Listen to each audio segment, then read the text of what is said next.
Hello and welcome to Enchantment of Eternity's episode by episode review for Bojack Horseman Season 6. So this video is a part of a series of videos where I cover every single episode of Bojack Horseman, one season at a time. In this video I will be covering all the episodes of Season 6. Now, I have done a review for Season 6 already, however, that was mainly about the ending. I was mainly talking about the second half of Season 6, and mainly just about the last couple episodes. And I talked about the first half of Season 6 on a live stream I did when that first aired as well. But, so this video is different. Of course, this is part of my series of videos where I'm covering every season of Bojack Horseman, covering every episode of every season. And so now we have gotten to the final season, Season 6. Now, Season 6, of course, is the only season to air like in two halves. Like they aired the first half of 8 episodes and the second half of another 8 episodes, which means 16 in total. Where usually the seasons are 12 episodes long. So I was contemplating maybe covering each half separately because that's how they aired, but I ultimately decided that it's all Season 6. If you go looking on Netflix, it doesn't have these halves separated. It's all under the moniker of Season 6. So I decided I'm going to cover it all in one video. And it's interesting, this is rewatching it now, of course, this is the first time I've watched this for a second time. So it's the second time I watched it, but it's the first time I rewatched it since it first aired. I think I've seen a couple episodes, I think you know the ones, a couple times, but this is the first time where I sit down and watch the whole thing from start to finish since it first came out. And of course, when I first saw it, I had a few months break in between the two halves, so this is the first time I sort of just sat down and plowed through the whole season as a whole. Because this season, of course, the first half came out the end of 2019, and the second half came out earlier this year, in early 2020, where it's now September of 2020 as I'm recording this. So yes, it's been almost a year, but not quite, a bit less. So this is a season that, of course, will be most fresh in my mind. Now, my thoughts on Season 6 is I still am not entirely sure what to think of it, because I think I would consider this the second best season of the show, but maybe not, maybe the third best. I'm a bit finicky on that one, but it's up there. The thing with Season 6 is that the first half of Season 6, if that were its own season, it would probably be my least favorite season, or at least maybe tied with Season 4 for my least favorite season. Don't get me wrong, it's not a bad season, not at all, but there was nothing like really great. It was mostly just like moderately good. Whereas the second half of Season 6, if that was its own season, it would be my clear second favorite. There would be no, I'm unclear about it. It would clearly be my second favorite season of the show. So I did enjoy the second half a lot more. I thought it was a hell of a lot more powerful.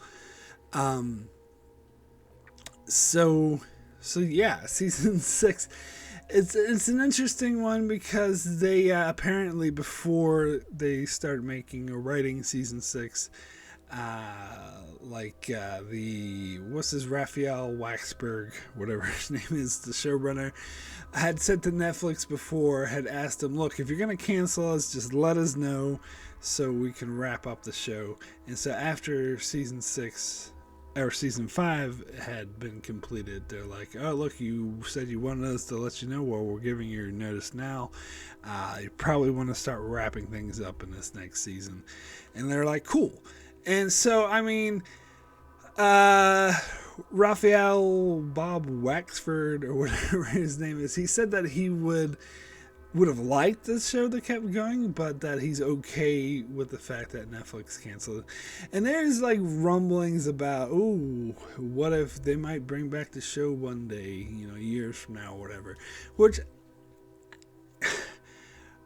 Wexberg himself is a bit unsure on how he feel about that, and so am I. Because this was such a good wrap-up. Although I think there are some avenues, particularly with the character of Bojack, maybe doing a spin-off with totally different characters and Bojack.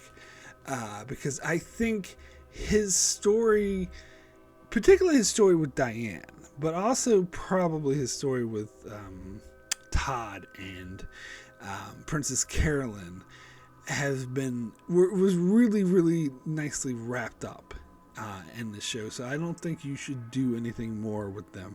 Although Mr. Peanut Butters, I think he could still pop up. But they could have like Bojack being a totally different situation with totally new characters. There, I'm talking myself back into it.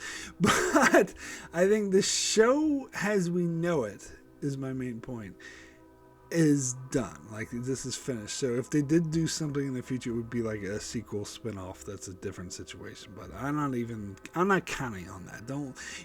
I must sound delusional to you. Oh, they're doing more. They probably won't. But, if they did, you never know. But they probably won't. But point is, it was a great way to end the show. And I love the fact that he asked Netflix, hey, look, if you're going to cancel us, let us know. And I love the fact Netflix actually did that, because most shows, they get cut down before they get to finish telling their story and they feel incomplete. And that's the worst thing. And so it is really great. And it does seem like he had a very clear sort of path to where he wanted the show to go, where he wanted to end. And I think this was a pretty damn good way to wrap up the show, if I do say so myself. So it is one of the sort of high drama seasons. I thought it was very poignant follow-up to season 5, which, as I stated earlier, is my favorite season. So yeah, let's go ahead and get into the specific episodes of season 6, starting at the beginning with a horse walks into rehab. Now, this, of course, is the episode which deals with Bojack being in rehab. This reminded me a lot of House MD, if you ever watched that show. I believe it was also season 6, if I'm remembering correctly. It wasn't rehab, it was a mental institution in his case, but it was kind of like a rehab because he was a drug addict, and he did get sort of locked up to kick his habit. Maybe it was rehab. I can't remember. But anyway, yes. So this episode reminds me a lot of that episode, which, it was also the season 6 premiere that dealt with, I think it was 2-hour episode, or maybe 2 episodes in that case, that dealt with House being in the mental institution, or I'm pretty sure it was a mental institution. But anyway, so this episode reminded me a lot of that. House is also a very cantankerous character, just like Bojack Horseman. Bojack Horseman took to it a lot better than House did. House was sort of less willing to go with it, whereas Bojack Horseman clearly was.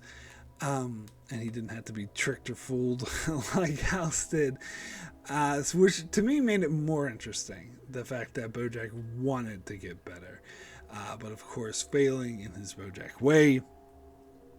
And we get sort of the introduction of Dr. Champ, who I'll talk about a lot later, and just the other various people at Rehab and what Bojack's up to. But of course, the main thing that happens in this episode is that Bojack breaks out of rehab to follow this girl who is going to a party, and basically his intentions are good because he wants to stop her from doing anything she might regret, from doing anything stupid.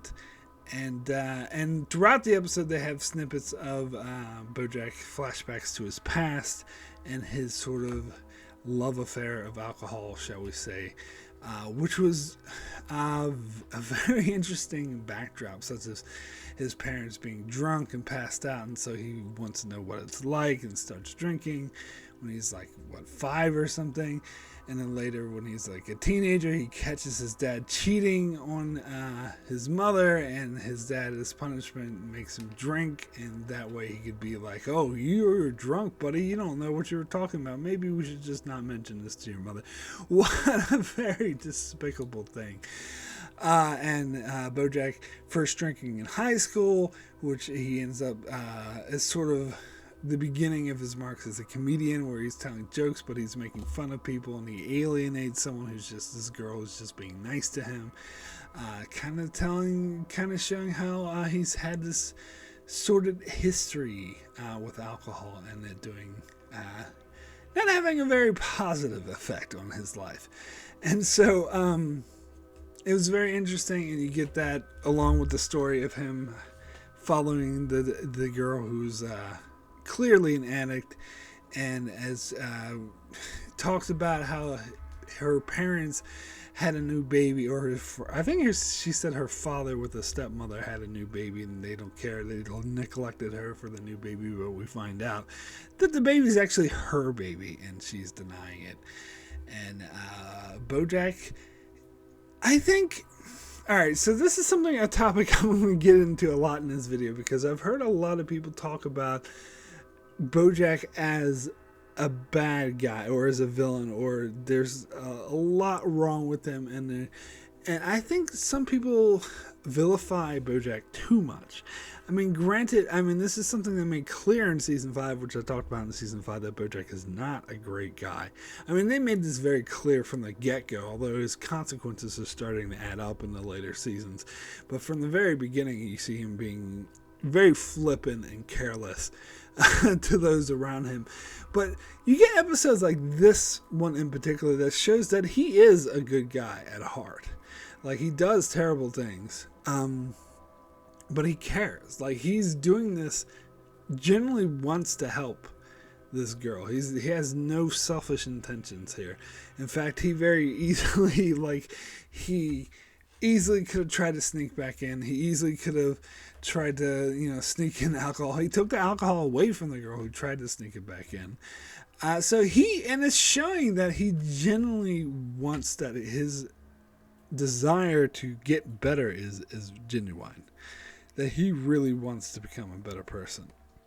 So I thought that was a really, really interesting episode. And then you had that one scene where you had the conference call where we get our cameos of Diane, Todd, Princess Carolyn, and Mr. Peanut Butters.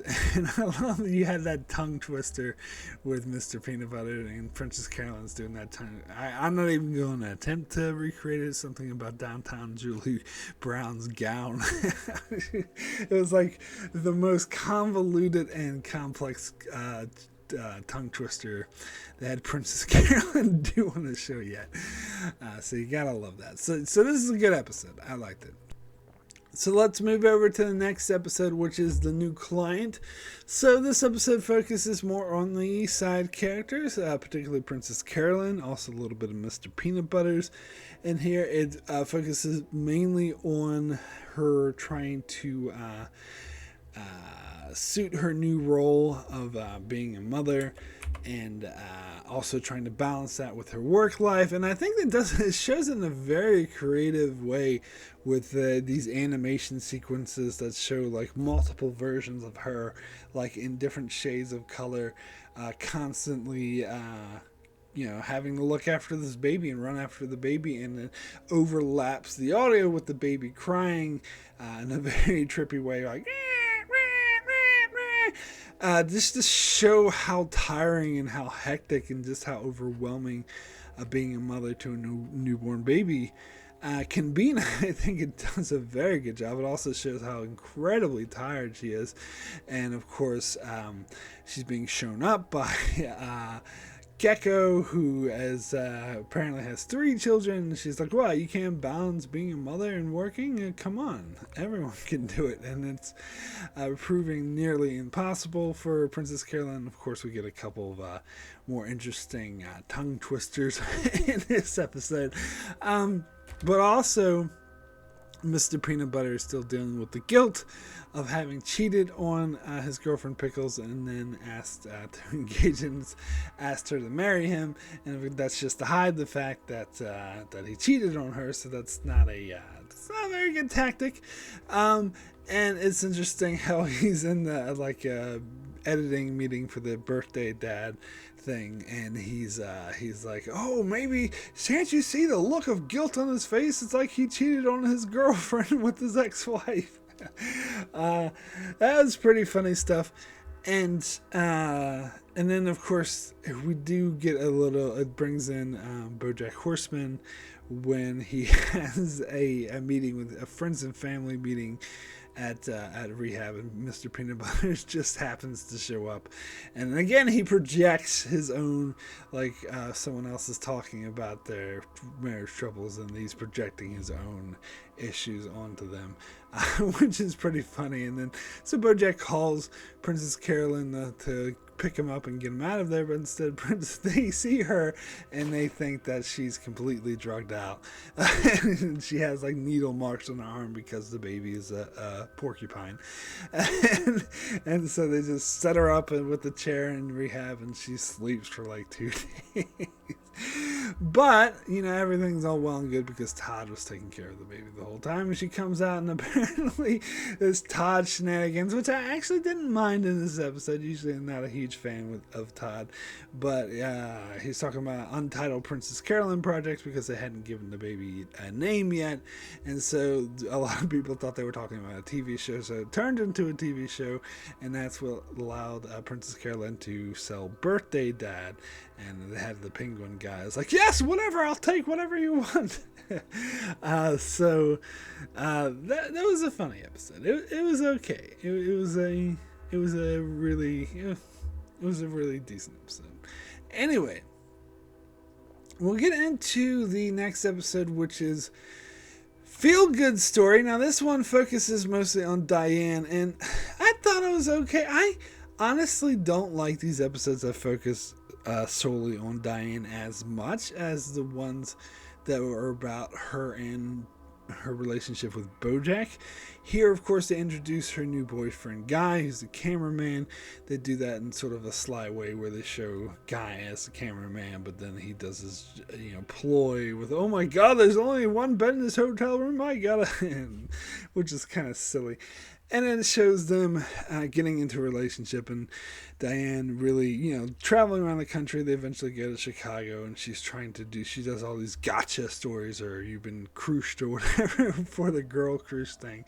And then it leads to, they say, "Oh, we had to do a feel-good story," and it leads to this story about these 2 girls who started their own toy company, but then it was bought by White Whale. And we get the whole thing with the White Whale Corporation. Diane tries to take them down, but they eventually have a meeting with her saying, "Oh, go ahead, say whatever you like, because it's now legal for us to murder people." And he's like, "Oh yeah, I had that guy at the factory you're investigating. I killed him. I murdered him because now it's illegal." And it's so funny. It's like Diane is like, "Oh, but that will never pass the Senate." And it's like, "Really, Diane? Oh yeah, but the Supreme Court, really, Diane?" It's really, it is really absurd.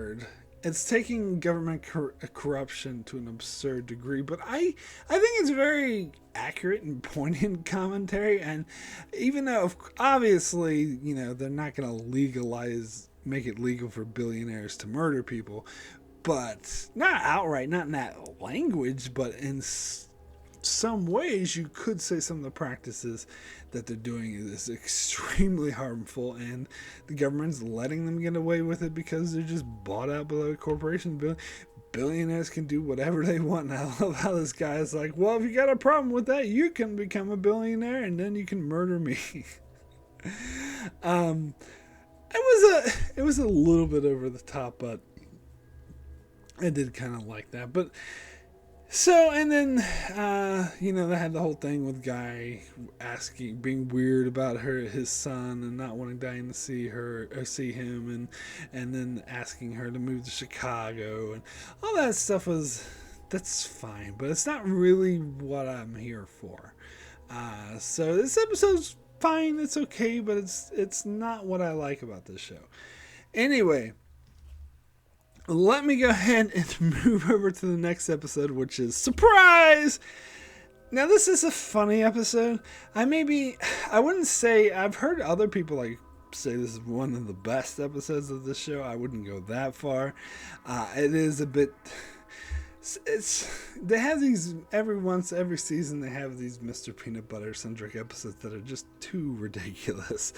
This one is a good, it's maybe not too ridiculous. It's a good gag, but I think it gets a bit ridiculous and a bit unbelievable and just maybe a bit tired, because the whole episode's basically Todd throws a surprise wedding, and before they can yell surprise, Mr. Peanut Butter blurts out that he cheated on Pickles.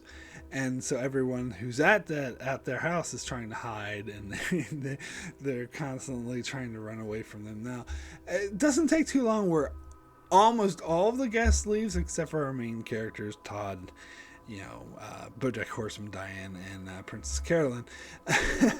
And it's, I don't know, it's funny. I do think it's funny. One of my favorite jokes definitely has to be when they had this guy who's Jeff, I think. He was like, oh, he met me at a gas station a year ago. I don't even know why he invited me here. And then when they're arguing, and when they don't realize that everyone's in the house with them, and they're saying all this bad shit about the people that are there, that the two Alanas who are Pickles' friends, and then they start talking bad about Pickles' parents, and they start talking bad about Captain Peanut Butters, and I think they started talking bad about other people, but then Mr. Peanut Butter's like, oh, don't get me started on Jeff, that guy I met at a gas station a year ago. And she's like, why are you bringing him up now? He's like, I don't know, but he's a jerk too. And you see Jeff in the corner going, oh. That is a great joke. I will admit, I did really love that. But then the stuff with them having the baby in the corner and them trying to hide, and they're constantly having to move stuff around when Pickles about to spot them, and they're trying to get Pickles to go outside, but she won't do it. That was okay. I didn't hate it, but I wasn't that big on it. I think the joke got a little bit tired after a while, but I did absolutely love the joke when Bojack, Mr. Peanut Butter is standing at the window, and Bojack was pretending to be the sorter talking to him, and because Mr. Peanut Butter was like, oh, I need some advice, if only my automatic house could talk to me, and and Bojack, who's standing right outside the window, is like, go to her. But it was hilarious, and Diane pushes it even further because she knows what Mr. Peanut Butter's like, and wants to give him advice. So she's like, yeah, but go to her, but don't tell her, don't just talk at her, listen to her. And Mr. Peanut Butter's like, huh, who's this? And she's like, oh, I'm the thermostat. She's like, go to her, talk to her, listen, or don't just talk at her, listen to her. Bebop 74 degrees. That was pretty damn funny too. But the whole situation about this, surprise wedding, and them just I don't know, they should have just came out and said surprise instead of hiding. I don't know, it seems to be contrived to me, but it is funny, I will admit, and especially how it ends with Pickles' parents calling Mr. Peanut Butter, like, oh, put them on speakerphone, let's talk. Not realizing that he had said all that nasty shit about them when they were there. Oh, okay, so it was a good episode. It was a decent episode, but I wouldn't say it was great or anything. Anyway, let's get into the next episode, which is a little uneven is all. So this is the episode where Bojack is Captain Champ, or what's this, Dr. Champ, is trying to push Bojack out of rehab, but he doesn't want to leave. He refuses to go. And then he finds out, he finally agrees to go. He's like, all right, I finally put this behind me. And he sees the celebrity, Joey Pogo, wants his room. And then he's like, oh, you're just trying to get rid of me just so you can give the room to this big celebrity. And he makes it a big, huge deal out of it. And ruffles a lot of feathers in that case. So yeah, I mean, this episode's okay. It was decent, but then of course, like, the whole thing with the vodka water falls, and Dr. Champ drinks it and becomes really drunk. So yeah, that was the thing. And so then we get into the next episode. The kidney stays in the picture. So I really love the stuff with Bojack Horseman and Dr. Champ. I thought this was really funny, powerful stuff. The other storyline with Todd and his stepfather trying to steal his kidney back from White Whale. I don't like Todd's storylines. I really didn't like this. I mean, there were some parts that were funny, such as Diane in the parking garage talking to him walkie-talkie, but she left it at home. And guy's like, "Oh, could you grab me a bagel?" Like, that was pretty funny. But the stuff, I mean, and then the whole thing about Todd's father realizing that he's privileged because he's white. It's like, oh, I didn't realize you're so privileged because you're white. That's kind of funny, but like, I just don't like Todd. The whole thing with this shenanigans is a bit forced. But as I said, the storyline with Bojack Horseman and Dr. Champ I like that. I love this because Bojack, helps Dr. Champ escape, and he's going to help him sober up and save his life. And so Bojack goes to leave rehab, and while he's driving by, he sees Dr. Champ's rehab truck at a bar. And sure enough, he goes and finds Dr. Champ drunk off his ass. Now, here's a really interesting, because we get a lot of really interesting discussions between Bojack and Dr. Champ, and I love how they sort of they play it for laughs, the way that they pretty much deep dive into Bojack's psyche, even more so than all of his time at rehab. And he talks about his innate hatred, or not elite, I wouldn't say hatred, probably too strong of a word, but his avoidance or inaffection towards other horses, and it's sort of internalized because of how he feels about himself and the way all the horses that he'd known, particularly his parents, which were horrible to him, have treated him badly. And so he that's why Dr. Champ saying, you can't relate to me because I'm a horse, and you're sort of have this negative view of horses, and that's why you keep Hollyhock at arm's length. And I love how Bojack is like, whoa, yeah, sure, and he says exactly what is going on in her psyche, and he's like, oh my god, you're right, is this what therapy's like? And Dr. Champ is just like drunk off his ass going, check please. Now here's the interesting discussion to get. I think I'm going to get into this discussion in this episode, even though they talk about it a bit more in the next episode. But it's a philosophical discussion of what if Bojack Horseman is responsible for Dr. Champ, his relapse, and his the issues that he's having. Because at the end of the episode, Dr. Champ says to Bojack, like, you're a horrible person, you did this to me, you always try to blame other people for your mistakes, but you go around hurting people, you don't care about them, and you have to remember, I want you to remember what you did to me. And Bojack's like, I remember everything, I'm sober now. And here's the thing, here's the interesting discussion to have on this topic, is because I've heard other reviewers and other people say that they do believe that Bojack was directly responsible for Dr. Champ's relapse. In fact, a lot of people will bring this up as one that, and they even put it on the chalkboard later in the season with all the bad things Bojack has done. And a lot of people bring this up as another careless thing that he did. But in the next episode, Bojack goes to Diane and says, Dr. Champ was saying that I was the cause of his relapse. I caused his, life to be ruined. But that's bullshit.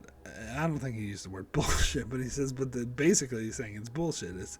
That's not true. I realized that, people are responsible for their own actions, and I just need to be responsible for mine. And I think that's 100% correct. I'm on the side I completely side, and I've heard the YouTube videos arguing otherwise, which I so disagree with. I completely side with the fact that Dr. Champ is completely responsible for his own issues, and he is just he's failing to take responsibility for his own actions, and he is pushing the blame onto Bojack. Now, you could say, oh, well, it's Bojack's fault because Bojack brought the vodka and Bojack dropped it where Dr. Champ could find it. Okay, so first of all right, you could make this argument that he shouldn't have had the vodka at Rehab. And okay, that's fair. He shouldn't have. But because of that, that does not make him directly responsible for what happened to Dr. Champ. And as far as dropping in Dr. Champ drinking, that's completely an accident.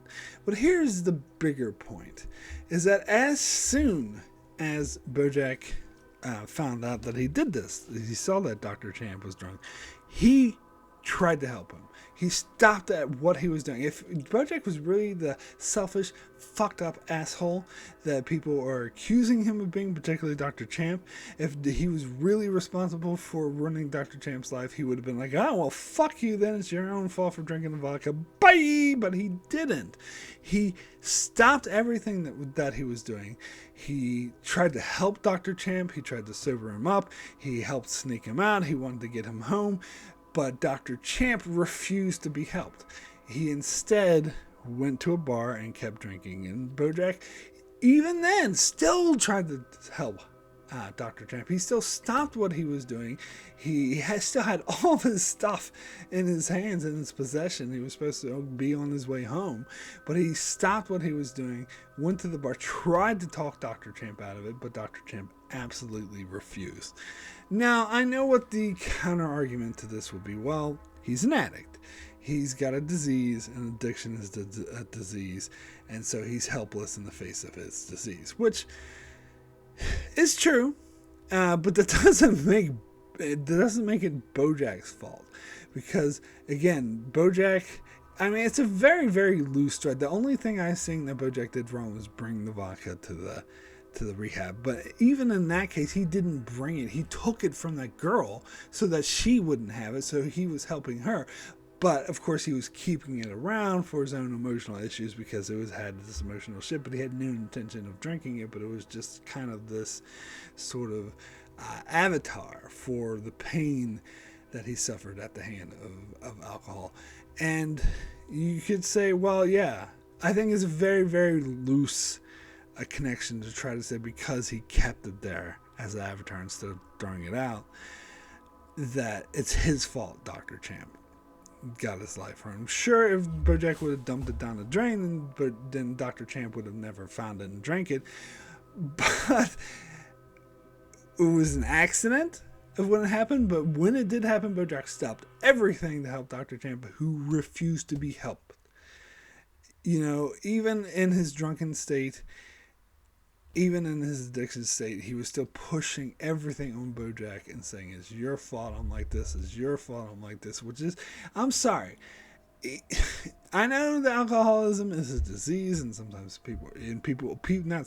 people are powerless to it, but that doesn't take personal responsibility. Just like when Bojack does all this fucked up shit when he was on drugs, like the stuff with Sarah Lynn, which believe you me, we're gonna get a lot more into that later. That doesn't excuse him that because he was drunk or stoned.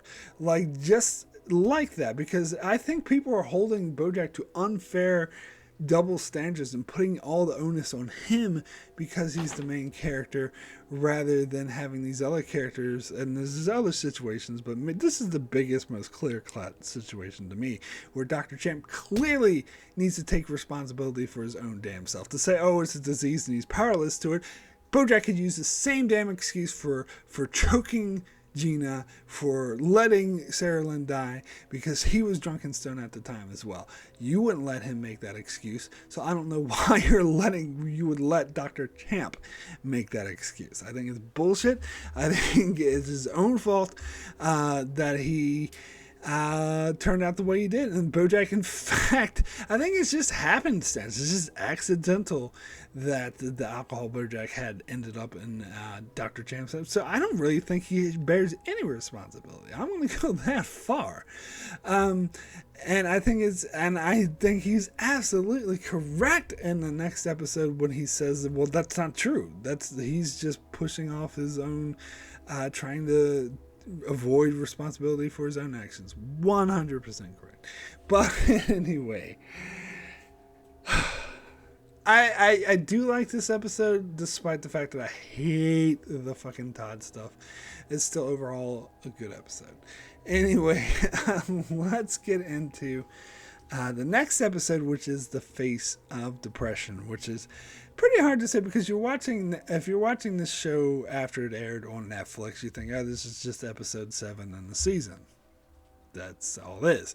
But if you watch it when it first came out, it was the penultimate episode of the first half. In fact, after watching this episode, I was surprised that it was only the second to last episode. I thought it was the last episode, because this would be the perfect finale, even if it was just a mid-season finale. But turns out there's a reason for that, because they did something weird or special with the next episode. So this is the last time in this half season that we see Bojack. But yeah, anyway, it does feel like a finale, because it's and I think this is a really good episode. It's a really powerful episode, because it deals with Bojack getting back from rehab and I love the scene when he first enters the house and he sees all the ghosts of him like punching the wall when he was with Gina, threatening her to give him his pills. And like when he did other crazy shit, like drive the car backwards into the pool, the Tesla during the whole Oscar party thing, or when he threw the toy baby off the balcony in order to torture his mother and stuff like that. And it's just showing all the horrible memories of what a horrible person and careless person that he was. And the thing is, this episode makes it very clear that Bojack actually has changed, and he has become a better person. And you get that with the journey through when he travels around the country and meets different characters. He goes to Chicago to see Diane, which was also, that was really interesting, because she's actually depressed at the moment. And of course, it's funny, the show's called The Face of Depression. And Diane's the one who's depressed. Bojack is kind of getting over his depression, and Mr. Peanut Butters is officially the face of depression, but of course he's not depressed in the slightest. But that's his whole campaign with the whole sad dog thing and Princess Carolyn trying to make him popular again, because he was losing popularity, because of the whole thing about him cheating on his wife. And and the whole where Mr. Peanut Butter goes on a tour with Joey Pogo, and he comes up with an idea to get for him to sleep with Pickles so that they can get even again. Pickles slept with like 60 people or something trying to get even with Mr. Peanut Butter. That whole storyline was really ridiculous, and it does show how the concept of if someone cheats on you, only to cheat with someone else to get even is doesn't really work that way. And it sort of really makes fun of that. But of course, I love the stuff with Bojack. I love his interactions with Diane. Again, I so much more interested in Diane when she's with Bojack, and I like how they kind of switch places. That Bojack is kind of in a good place, and Diane is the one who's feeling really depressed. Because Diane has been struggling with her book. She's been wanting to write this book about, her past and the essays, thoughts, but she couldn't get anything accomplished. She's just been gaining weight and just going nowhere, spinning her wheels and not accomplishing anything. And so she's slipped into depression. She had this whole thing where guys sort of was nudging her to take these antidepressants, which she didn't want to take. But eventually, yeah. So it led to her, just not being in a good place, and her whole place is being a mess when Bojack showed up. And you get some really good interactions between them. You do say that you see that they really did appreciate their friendship. And again, it's interesting to have these tables turned in that way, but it also shows how strong their friendship has gone. And I like how Diane says, asked Bojack, if she stays in Chicago, if he's going to be okay. And he says yes. He says, I promise I'll be okay. Don't move back from me. And it was a very sweet moment. And then I love the moments with Mr. Peanut Butters in Washington, where he runs into Mr. Peanut Butters in Washington, and they go to his museum and they see the set of Mr. Peanut Butter's house. And Bojack is actually, doing a crossover episode. And Mr. Peanut Butters is like so happy he can't contain himself. He's like, oh my God, he's actually having a crossover episode. And he starts crying. He's so happy. And these girls walk by and it's like, oh, sad dog. That was a nice moment, though, where Bojack actually, it shows how much he's changed. And that he was willing to connect with Bojack. And then, of course, Bojack goes down to this tour or whatever about his horse origins. And it's that he's like accepting that he's a horse and he's reconnecting with it. And that was nice. I think this was a really, really heartwarming episode to show that Bojack really can and really has changed. Then you get the next episode, which is a quick one while he's away, and it's an interesting format. I don't know if I was a huge fan of it at first, but I kind of warmed up to the idea. So this episode was the mid-season finale. And so, I mean, those watching the archives aren't going to tell the difference. They'll just jump right next to the next episode. But when this first came out, I had to wait 3 months before you found the conclusion to this. And it shows that even though Bojack has done such a great job of becoming a better person, that all the shit that he's done in the past is stirring and haunting to get him. So this episode follows a unique format of not Bojack. I don't think any of the main characters now, Princess Carolyn, Mr. Peanut Butters, Diane, none of them appear in this episode. It's all about the characters that appeared in the show previously and how Bojack has affected their lives, which I think is a brilliant move. Personally, again, the show is amazing with continuity, particularly in this final season. They do make sure to repay off a lot of the things that happened in the past. It follows Hollyhock. She's not necessarily been wronged about Bojack, but it follows her as she meets up with Pete Repeat, who was there in Arizona when Bojack went to the prom and gave this teenage girl alcohol poisoning and just dropped her off at the hospital. And so it's about Hollyhock learning this piece of information about Bojack. And it's also, of course, it follows up on Gina, which I thought was very interesting to follow up on her. I'm actually disappointed that we didn't get follow up to her after this episode, other than that billboard, but I'll talk about that billboard. I think we deserved more than just a billboard, personally. But in this episode, I didn't even notice the billboard until I watched the YouTube videos that pointed it out to me. All right, I might as well talk about it now. So Gina has gone on to be a movie star, but she still is traumatized by her incident with Bojack, and as well she should be. And when a male actor she's acting with puts his hands on her neck unexpectedly, she flips out, and everyone thinks that there's something wrong with her, that she's just hard to work with. And a lot of other cases, they think that she's just unreasonable, and they don't realize that it's because she's been traumatized by Bojack. Like, her life was literally put in danger, and that stays with her. And so it also followed Kelsey, and how her career was damaged after Bojack got her fired from Secretariat, which I don't know. Honestly, I find that a bit unrealistic, but whatever. What do I know about show business? But anyway, she's trying hard to get a job again. She tries to pitch for this female-led superhero movie, as definitely a takeoff of Captain Marvel or Wonder Woman. It was like Firelight or Firestarter or Firefly. I can't remember. Fireflame? Was it that simple? I think it might have been Fireflame. But anyway,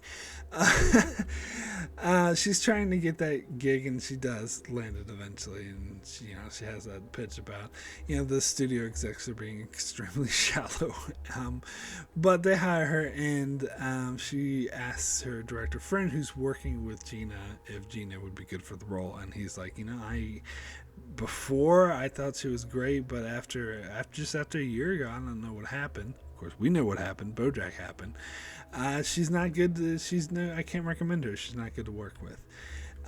Which it shows the effect that Bojack has had. Now, the billboard I'm referring to, which even though it doesn't show up until the final episode, I might as well just say now, is that they in the scene where Bojack and Mr. Peanut Butter are having lunch at the cafe, you look out the window and there's a billboard that says the Fire Flame or whatever it's called, and it shows Gina in the starring role. So we do know that she actually did somehow eventually end up with the starring role of Fire Flame, so things did work out for her in the end. But I don't know. I don't see how that would be after this episode when the dude purposely didn't recommend her, but I guess you should say, maybe she hired her anyway, even though maybe she met with her and Gina was able to convince her to hire her or whatever, or maybe the studio forced it. I don't know. But I think personally I would have preferred that they actually followed up on this, that we actually got to see Gina and Kelsey again, rather than just having a billboard in the background that I didn't even fucking notice until a YouTuber pointed it out to me. I think, especially since they made such a big deal out of it in this episode, it would have been nice if they actually followed up with it in an actual episode, but whatever. Anyway, this episode also introduced the ridiculous reporters Max and Paige, who act like they're in a 40s classical movie, and they talk ridiculous. And I guess this is trying to be like, they're being stereotypical reporters. They have a hot scoop. And besides, they report for the Hollywood Reporter, so they're just like reporting on celebrities. And they act like they're reporting life and death situations here. I didn't like them. I'm sorry. We'll see them a bit more later on. But I didn't like this whole shtick about them being like acting like they're in the 40s. I guess maybe it's because I'm not a fan of these classical movies. It made no sense, and I thought it was dumb. I don't know. Maybe that's just me. But I did find it interesting what they were investigating, of course, where they were digging up shit about Bojack's past. They went to the AA meeting, and they actually had that character who was in that episode, That's Too Much Man, where Bojack actually did highlight her name is Penny Carson. You can look it up. And it's weird because I doubt that the writers knew that when they wrote that episode, that would actually come back into play, that people would actually come and look her up. Although maybe they did, I don't know. But that was interesting, and of course then they actually went to New Mexico to investigate. So This is basically I like what this episode does because it especially following the previous episode where Bojack's better now, he's a better person, and then we get this where really it shows the shit's stirring on the horizon, that all the bad shit that Bojack has done, or not even all of it, just some of it, in his past, is it's still there and it's coming back to haunt him.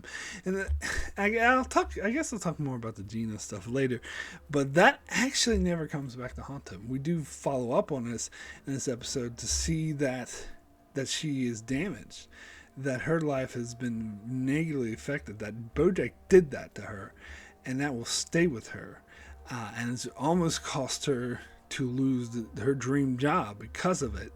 So it does, even though that damage is not coming back to haunt Bojack, because, as I said, he never actually gets any comeuppance. That never comes up later on, the whole thing he did with choking her. But, so that is just there to show the negative effect, even if it doesn't come back to bite Bojack on the ass.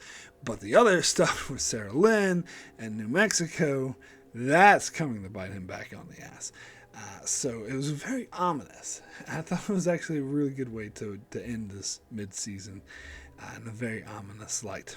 And the second half of season 6 does not disappoint, and it does get right into it. So let's get right into it.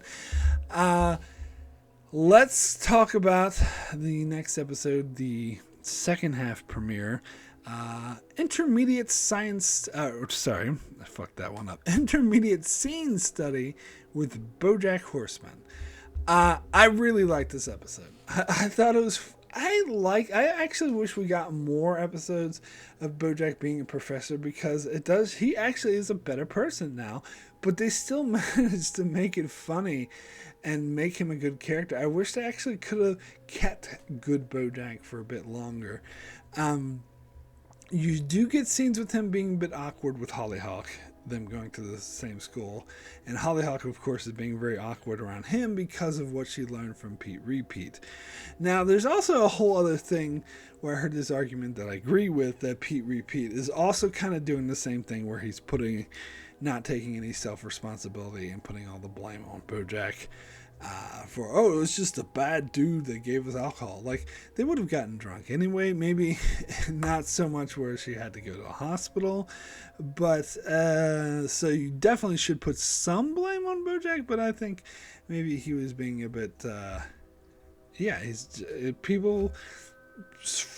flinging blame on others, making them their scapegoat because they don't want to see their inner blame. I see that happening a lot. But anyway, Hollyhock is being very weird with Bojack because what Pete told her, and he's like being very clingy because he really wants this relationship, and so that's the weird part of the episode. The rest of the episode deals with his students.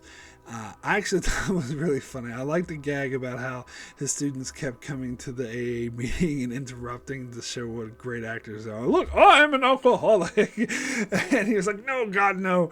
And then another student, he said, you're having problems. You need to shape up. And then she shows up at the AA meeting. He's like, oh, stop it. Would you just stop trying to come here and impress me? And she's like, oh, just come here to get help. And he's like, oh, my God, I'm sorry. that was a funny joke. I did like that. So I liked this episode. I thought it was really good. And of course, I believe, if I remember correctly, that this ends with him putting on his showcase for the students. I think it's this episode that shows him putting on this showcase for the students. So he invites all of his friends, Diane, Princess Carolyn. Oh yeah, they had that one bit where Princess Carolyn was trying to force this actor into Hollywood, and Bojack knew that it would ruin his life, but Princess Carolyn wasn't worried about the student himself. She was worried about her own, pictures, her own finances, and Bojack didn't want him to go that way, so they were arguing back and forth. I think eventually Princess Carolyn won, but that was an interesting scene. I think it was unfortunate we didn't get any follow-up to that. But yeah, I think this episode goes all the way to the showcase where he invites all the friends, and Hollyhock refuses to go, and they kind of agree that Bojack is gonna let her alone, be less clingy, or whatever.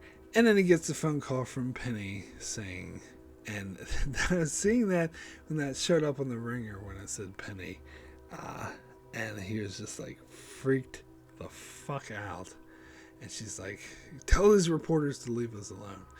And he's like, I don't know what you're talking about. And it's like, well, look into it. Do something about it. And hangs up. Like, that was pretty fucking intense. So, then we get into the next episode, which is Good Damage, which takes place during the same time as the first episode, but it focuses on Diane. And then we also get scenes with the 240s reporter, Paige and Max, who I don't like these characters. But to be clear, I don't like the characters themselves, but I like the storyline, because I like the storyline of them investigating Bojack. I just wish they would stop acting like 40s classical characters. It's just a bit stupid, but really interesting that they go and investigate Penny, and they see Penny and Charlotte and all that deal. Now again, Penny and Charlotte acting like their encounter with Bojack was the most like traumatizing thing for her ever, which I talked about this in my review of season 2. I think, like, what did Bojack do, really? She was the one who was really, really coming on to him. And granted, she was underage, and Bojack shouldn't have done anything with her, but he didn't. I mean, he was going to, but he didn't. So I don't see why that would be so damn traumatizing for her, because she desperately came on to his older man. I guess you could say it was weird that he was living there in the first place, and Charlotte feels guilty for that, but I don't know. Again, I still feel like people aren't taking full responsibility. Again, Bojack definitely deserves some of the responsibility there. I mean, to be clear, the only case where I'm not saying people are pushing the responsibility on Bojack is definitely Gina. Like, and it's a clear-cut case. She did absolutely nothing wrong. That was all 100% Bojack. But the Penny Charlotte stuff, I think, is a bit more gray, personally. Anyway, so that was interesting, that aspect. And I always like Kyle, though, Charlotte's husband, who's just like really goofy. It's like, oh, look, birthday dad's going over the date line. Don't do it, birthday dad. Like, that was a bit silly, but I did like this sort of how Charlotte was really looking after Penny and wanted to care for her. But Penny was like, maybe I should tell my story. Maybe I should let people know of what Bojack is and the type of person he is. And then you also got the storyline with Diane, where she's again desperately trying to write her books and can't do it. And the interesting like animation where where they have like her father or Mr. Peanut Butter and people say horrible things to her, and that she's desperately wants to write it, but she can't. But then she meets this girl at the mall who's a clerk, and she's doing some mystery. So she comes up with the ideas for these mall mysteries. Light pop novels that she actually does write and successful, and people like, and Guy and other people try to push her to make it, and Princess Caroline gets a hold of it and desperately wants to push it out and wants to make it into a movie and everything, and Diane is very resistant to this, because she's like, I'm supposed to write my influential epic book about my personal essays, and then she has that whole speech about how it needs to be good damage, because if she doesn't write the book, then her damage she incurred is just damage. And that's interesting. I like that. I did like that aspect of it, that she felt like if she didn't do something with her trauma, then the trauma would be pointless, but it doesn't really work that way. I mean, in fact, her doing something with her life is kind of doing something with the damage, is moving past it, which is probably the best thing they can do. And it's funny that at this stage, Bojack actually has, although that's going to regress very soon. But yes, that was interesting. And then it ends with the same place with Bojack getting that call from Penny, but we see it for Charlotte, and we see it from her perspective. So let's get into the that was a good episode. I did like that episode too. But let's get into the next episode, which is sunk cost and all that. And I love this episode. I think it's amazing. I think it's another one of best up there episodes where we deal with the aftermath of Bojack getting the call from Charlotte. And basically the whole episode, or at least Bojack's side of it, takes place in just the one room a bit after, it's the after party after they put on the theater showcase, whatever. And all the students throughout the whole episode keep knocking on the door and trying to get Bojack to go out. But of course he's busy dealing with the shit, and have him, Todd, Princess Carolyn, and Diane. And this one of the reasons why I really like this episode, because it's been a long time since we had these characters together, and to have them all in one room and having this conversation about Bojack and all the shit he's done, I love that. I thought that was really powerful stuff. Now, they wrote on the chalkboard that it's like, they can't, because Diane deduced that they're not writing the story about Charlotte because there's not enough there for a Hollywood reporter type story. That's got to be about something else. So they brainstorm about all the horrible things Bojack has done. And I actually, you can freeze frame, you can see the chalkboard, you can read all the stuff that they wrote. There's a bunch of ridiculous things. There's references which I didn't catch before, like where it says like Bojack sneezed on Melissa Torme, and they actually did mention that in the previous episode when he was talking to Dr. Champ. I did not catch that reference until just now. And then there's like ridiculous things like stole Daniel Radcliffe's fruit basket, habitual bad tipper, lied about dating Natalie Portman. Like no Hollywood reporter is going to write a story about that kind of shit. So I guess they're just throwing everything in the wall. But I think it's very funny. It's kind of very telling that he didn't mention anything about Sarah Lynn. That they went through all this shit about like stealing Neil McBeal, the Navy SEALs, muffins, and what else? Lied about getting Radiohead. Like, who's gonna write a story for Bojack for lying about getting Radiohead? But then they make a lot of references to other things that happened in previous episodes, like stole the D from the Hollywood sign, although they still think Mr. Peanut Butters did it, so I don't know. I guess they could assume the reporters find out it was him who did it, but again, that's not that big of a deal. And didn't act in Secretariat. That's another secret he's been hired because he was digitally put into it. He tanked. He left on Ethan around twice. Which again, I don't see any. Ruined a lizard funeral? Nice callback to Free Churro, and made fun of Katie from Spanish 1, referring to a flashback we got in the first episode of the season.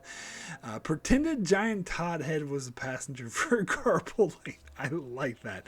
It's not referring to an episode, but I like that. But I also love how Todd had to add 3 things that Bojack apparently wouldn't bring up himself, because it's showing how selfish he is. He's not thinking about all the mean shit he did to Todd.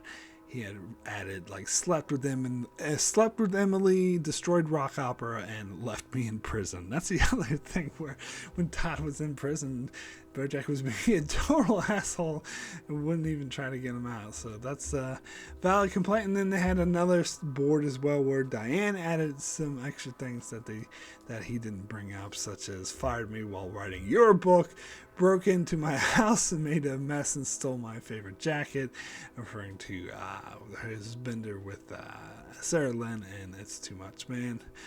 But anyways, interesting the different reactions to Bojack telling the story about Penny and Charlotte, because Princess Carolyn's reaction, again, she's like in full manager mode, full like agent, like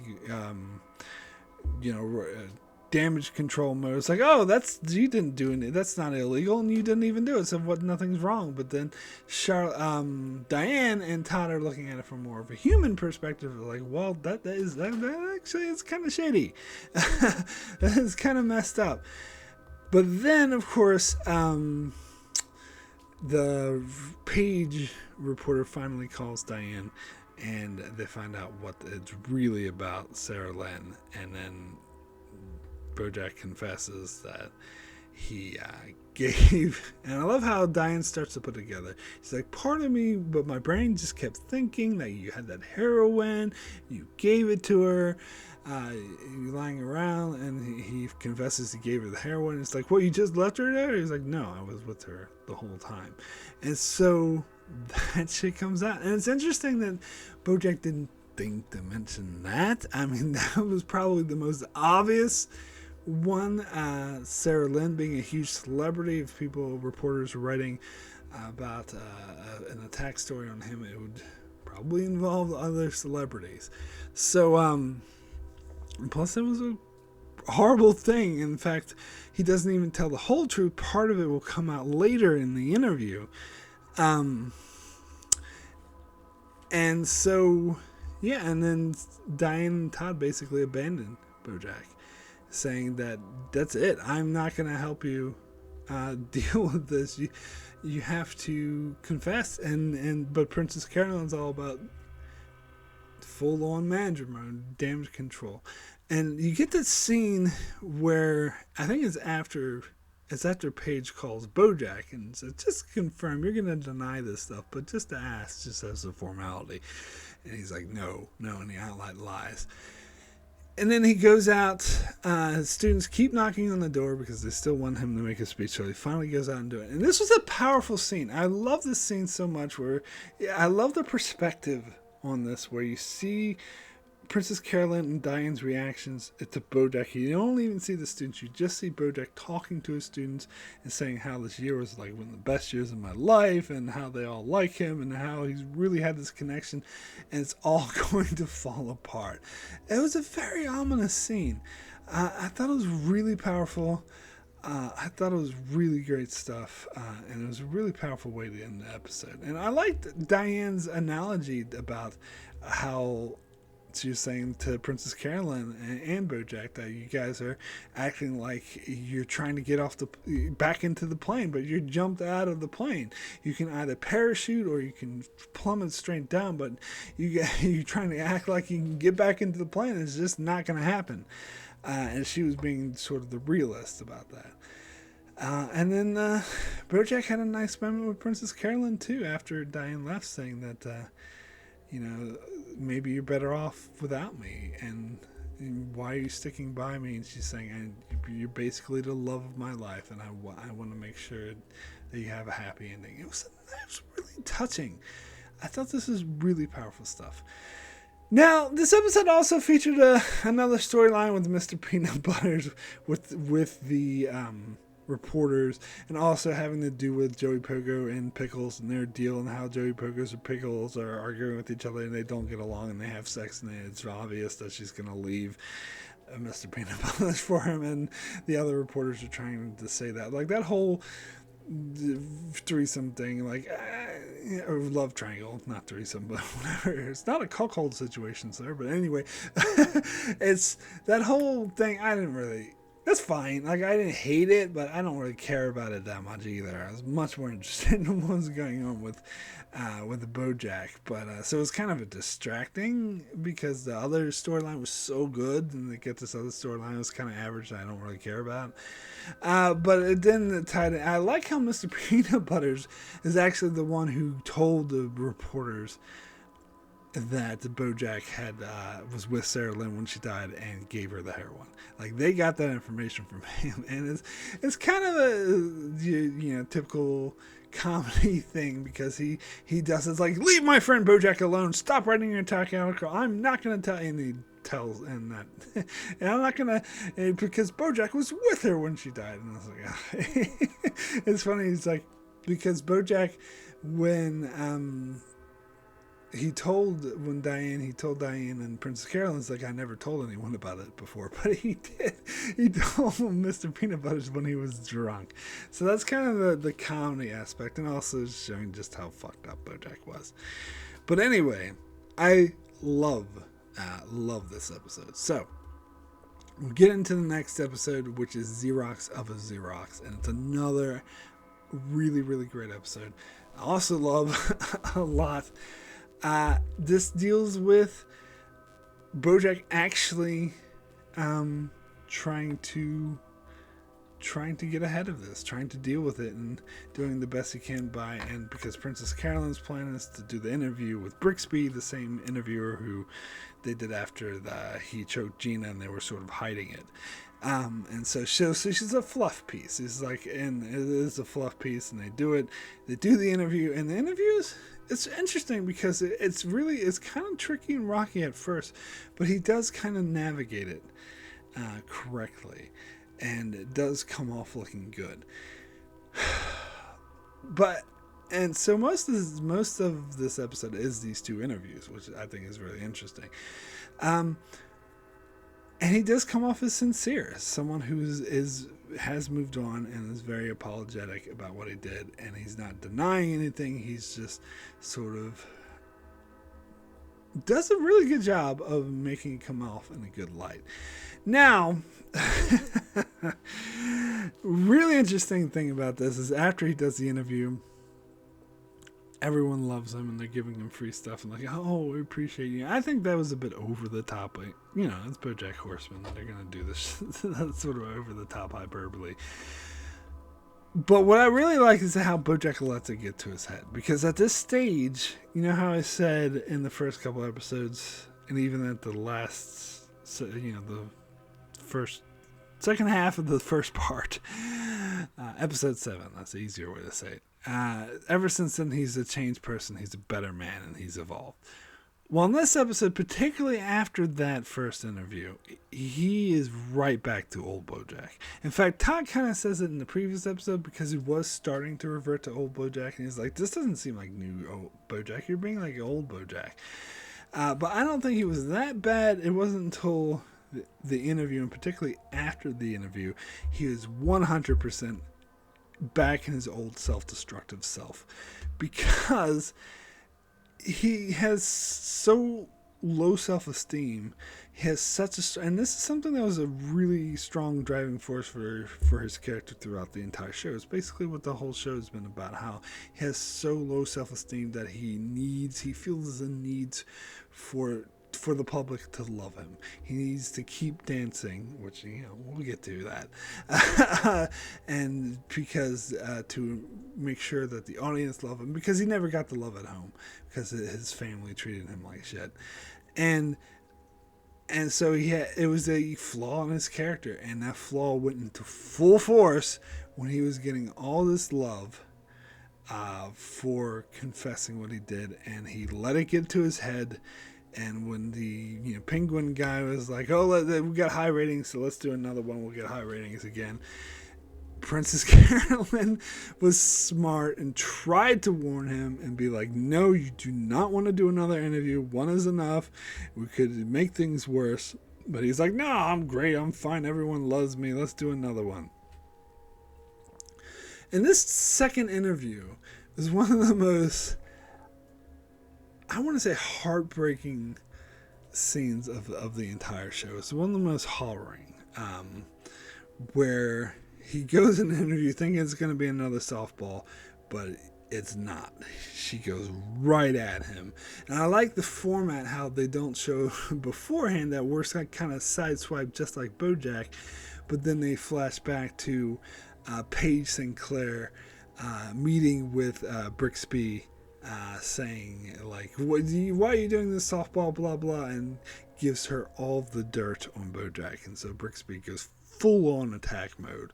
Now here's the thing about this, and this is, I think I've heard other people saying that this is, what Bojack deserved or whatever, but here's the thing, and this is an interesting perspective to have on this second interview, that Paige convinces Brixby to do instead of doing a softball, to go into attack mode because of it's what's better for her career. Because she said that with the advent of the internet, and people can watch softballs or, just soft stuff, fan stuff on YouTube or anything, and in order to remain relevant and to keep up with the time, she needs to sort of be more hard-hitting and more controversial. So Brixby, who seems very righteous in this interview where she talks about how Bojack has power over women. She actually, to be fair to her, she does a good job as a reporter as hitting Bojack down and knocking him back when he tries to give his bullshit. But she seems righteous in this interview, like she's the one in the right. But the one thing I think is very important, and this is why this is such a great nuanced show, is because it's so nuanced and it's never black and white. There's always different angles to look at things. And in this particular case, she's doing it for her own monetary personal gain. She's not doing it out of some sense of morality, or she needs to do the right thing, or she wants Bojack. It's important that people like Bojack don't get away with it, kind of like the way Diane felt about Vance Wagner back in season 5. That's not how Brixby feels about Bojack. She's just doing it for her own career because it's better for her, because Paige convinced her that her career is in danger, her money is in danger, and so that's why she's doing it. No sense of morality. So I think that's a very interesting, important thing to take into account for the second interview, when she seems like, it could seem like she's in the right and she's putting Bojack in this place. Now, I talked about this at the other review I did for season 6, about how I don't agree with Brixby here that Bojack wants power over women. I think there is a dynamic to that, and I think that can't be argued, and that has more to do with how he has power over everyone because he's a Hollywood star. I don't think it's really a gender issue necessarily. I mean, he treated Todd like shit. And I don't think it's intentional.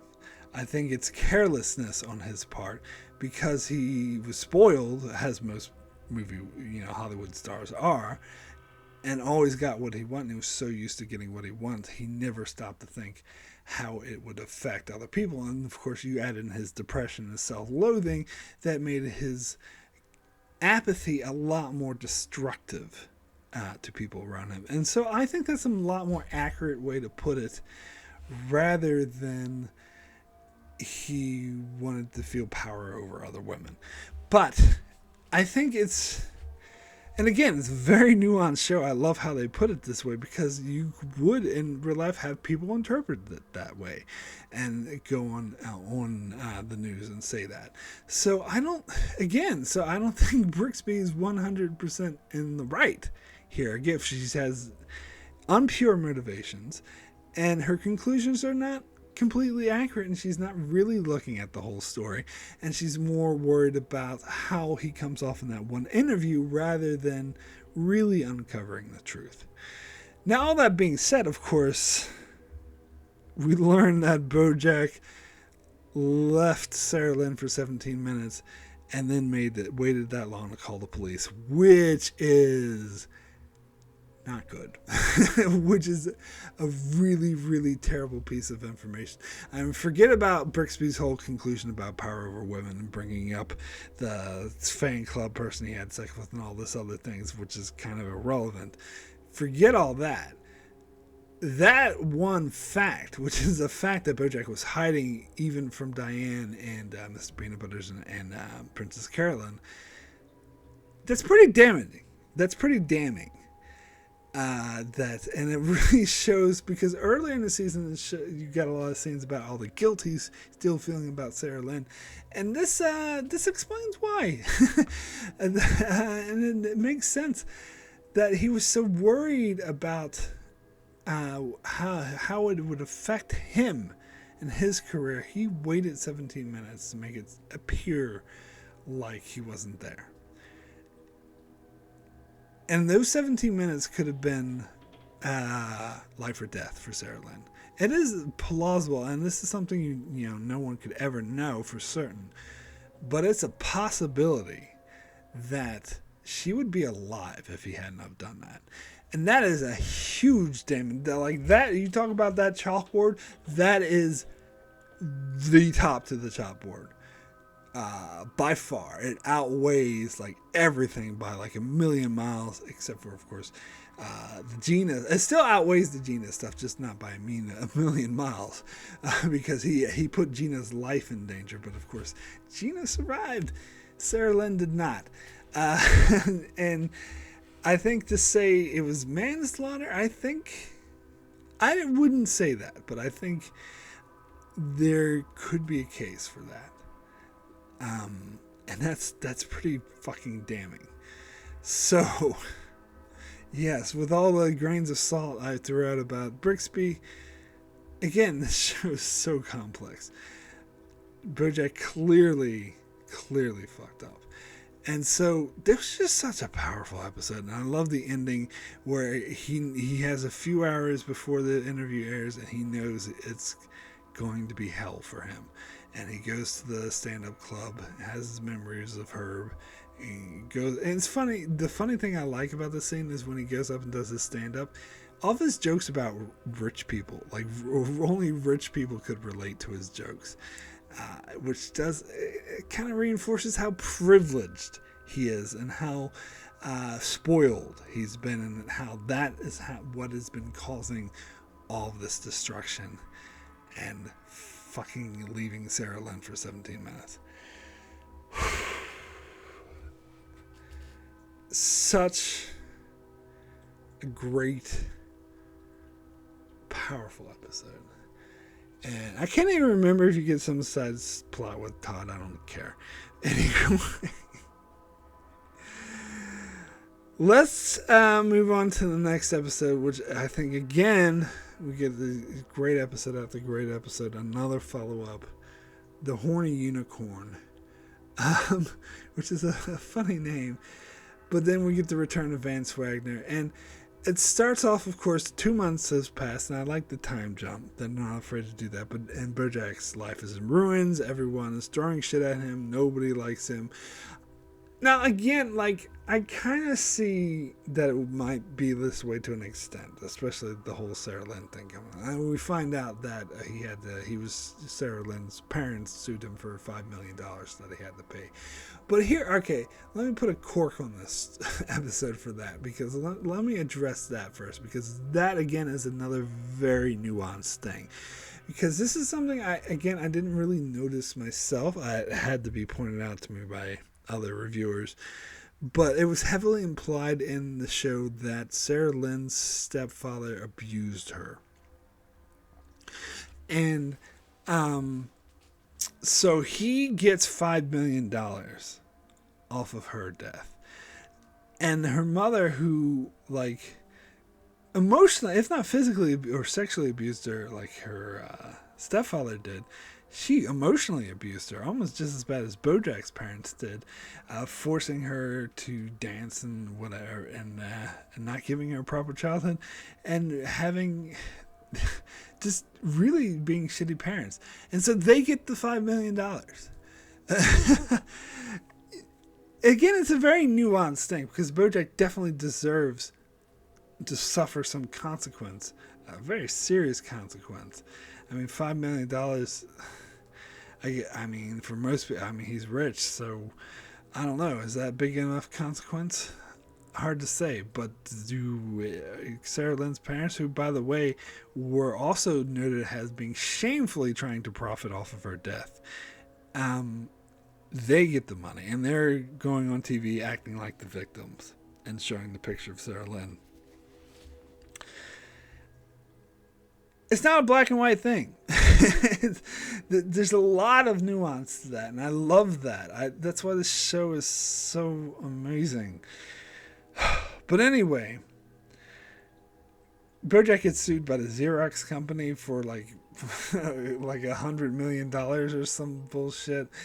I didn't like that. That's a bit too cheesy, over the top for me. That's like, the corporations can murder people, or billionaires can murder people, or the whole Todd tipping a waitress $8 million, or I don't know, some ridiculous stuff they've done throughout the show that I thought, that's too much, man. It's too ridiculous, and I think this falls into an account that, I mean, they're trying to make commentary about that Sarah Lynn's parents, Sarah Lynn's death was definitely the worst thing he did, but that's not what made him broke. What made him broke was just offending a corporation and using their name. So I'm with the commentary there, but I still think it's a bit too over the top ridiculous. That's what made him broke. So that kind of annoys me. Oh yeah, the other thing I was going to mention, it reminds me of the whole Herb dying from crashing into a peanut truck, and he had a peanut allergy after surviving cancer. Like that, I didn't like that either. It's just an example of the stuff that they do for comedy, but it's too ridiculous for me, especially since it affects the drama. But that's just me. Anyway, so in this episode, Bojack is, being treated like shit, and he has no one to turn to. And I do think the way they treated him at the AA meeting, I think that was too much. I mean, I can see how a lot of people in public might be shitty to him, but I don't know, maybe this is just me because I've never been into Hollywood gossip or anything. I think most people don't care. So, I mean, and you could say that comes into light at the finale, because Bojack pretty much comes back, or it's implied that he's going to make a comeback. He's doing the Horny Unicorn, and people are going to forget, and Princess Caroline talks about how people have a short memory. So that could address my concerns, because I think most people in real life don't really care about celebrities. Like, if I saw Mel Gibson in public, I wouldn't spit in his face or throw shit at him. I don't care. Like, it's just the people who read all the celebrity gossip and care. I don't care what celebrities do with their personal life. Well, maybe Harvey Weinstein, I might throw shit at him, but that's something different. But he's in jail, so I wouldn't have to worry about that. But anyway, yeah, but I think in this case, I mean, what Bojack did with Sarah Lynn was like terrible, and I could see it completely ruining his reputation. And he tries to go to Princess Caroline and get a job, but she's like, "There's no jobs. There's no jobs for you." And he's abandoned. Like, all of his friends have completely abandoned him, and it's really sad. I mean, again, it's nuanced, because part of you might be thinking, well, he deserves it after what he did to Sarah Lynn. But another part was like, it's kind of tragic, because he actually got his shit together. He became a better person. But because his past just came back to haunt him, and he had to deal with the consequences of it. It's not unjust, but it's still tragic. And again, nuance, which I love. But here's another issue I want to jump into. Vance Wagner. Because Vance Wagner is the only one who will be friends with Bojack and stick up for them. And Bojack has to, because that's his only option. It's his only lifeline. In fact, they come up with the project, the Horny Unicorn, which could give him money that he desperately needs, because he's staying with Mr. Peanut Butters. Oh, Mr. Peanut Butters actually being nice to him too, but only to an extent, because Mr. Peanut Butters has his own public life and he can't really be seen. And I like that when they try to put him in Birthday Dad, but he's just like a dummy extra, whatever, which of course is not going to pay the bills. But okay, so let me talk about Vance Wagner, because I really wanted to get into discussion about juxtaposing Vance and Bojack, which this episode does, particularly in the scene, which is how despicable Vance is. They drop, like in the episode in season 5, they dropped a bunch of like crazy over the top shit he's done, but they do it throughout this episode, and it's like subtle hints that they're dropping at you throughout the episode that who Vance is and what he's done is way worse than Bojack. And Bojack, as I said, even before he be reformed in season 6, before Rehab, he still had some really good qualities to him. He still did things for people, even though a lot of times he fucked up more than not, but he still cared about people. Vance never did.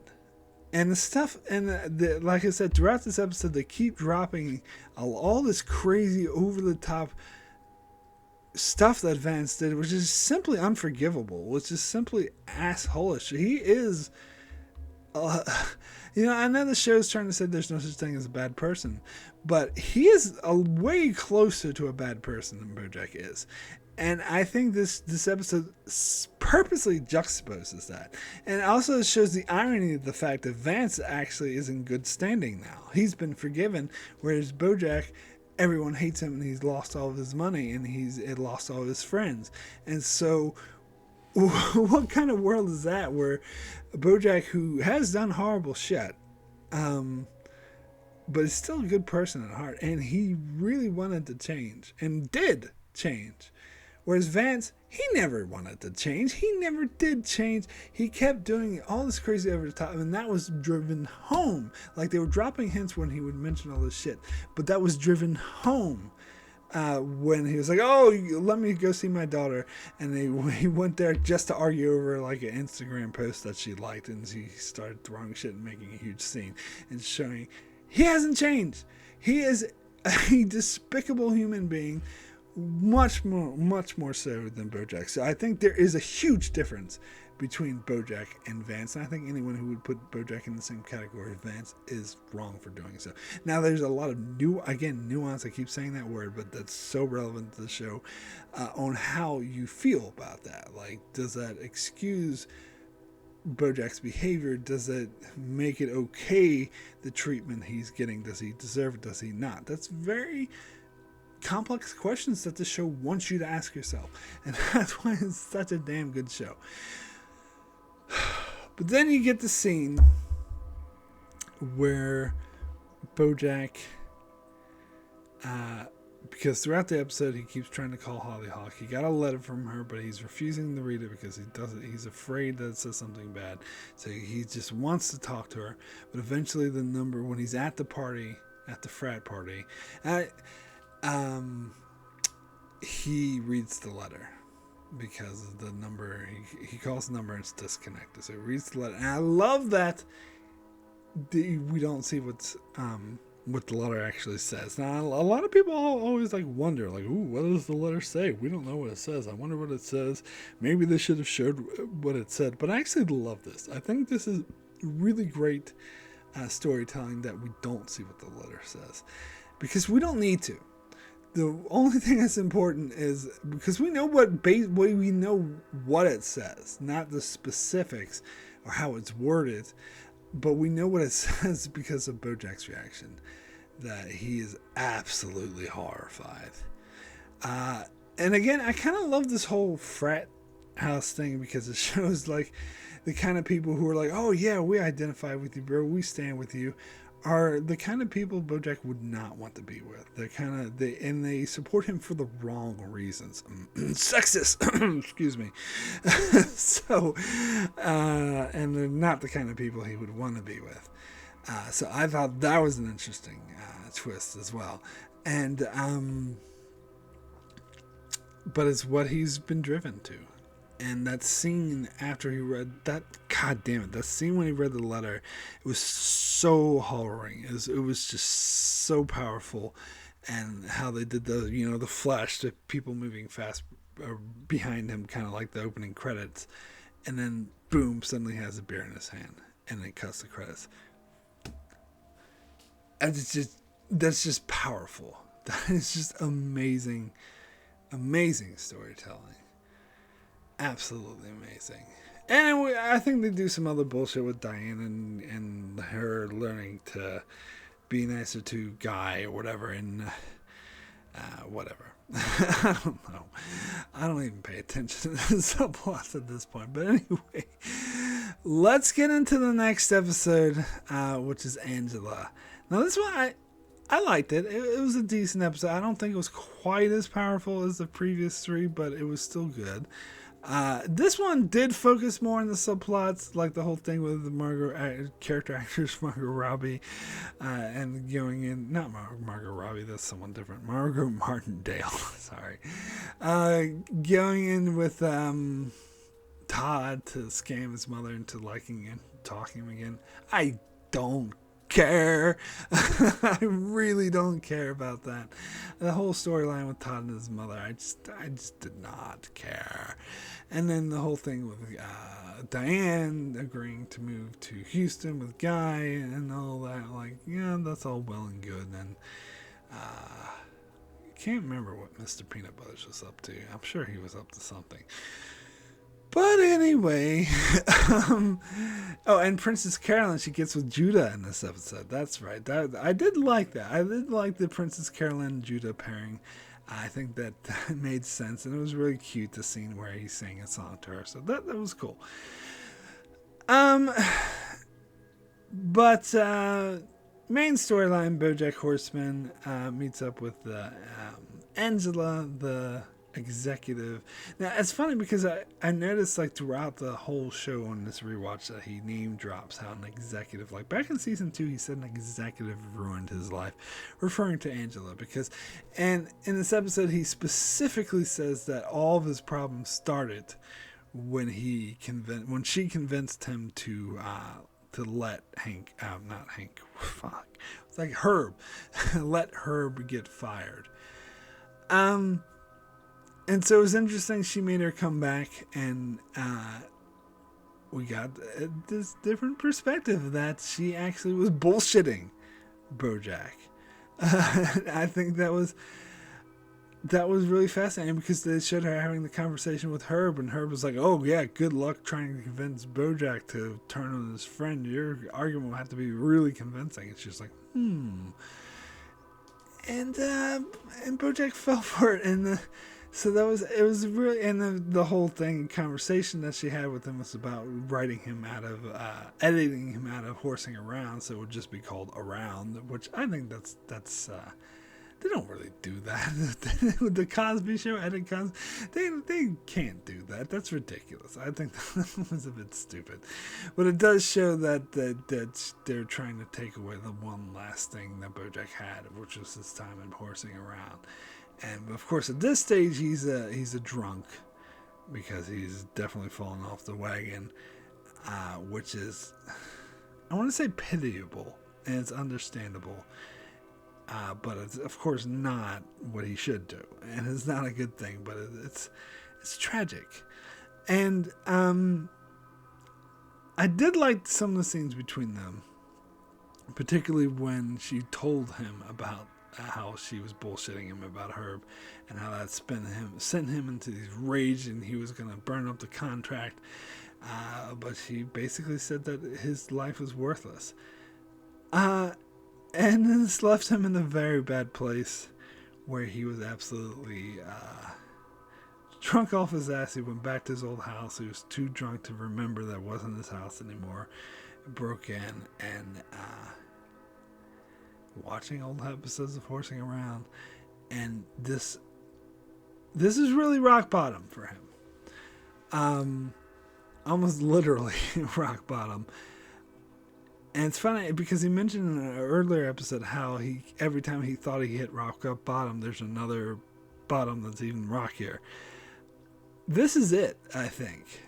His life is pretty much everything that gave him joy in this world is gone. And so we get into the next episode, which is The View from Halfway Down.